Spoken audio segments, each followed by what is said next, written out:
Holding a drill perfectly straight as you use it can be tough, and you'll end up with holes that aren't square to the surface and can cause problems later. Here are a couple of tips that'll help you drill straight holes. One is to use a portable drill guide.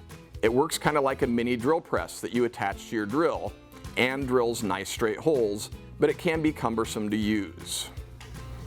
But if you have some scrap wood, you can make your own guide. It has two pieces at a 90-degree angle that'll guide your drill and a handle to keep your hand out of the way. To use it, just align the drill bit where you need it and then bring in the guide and you're ready to drill a nice straight hole.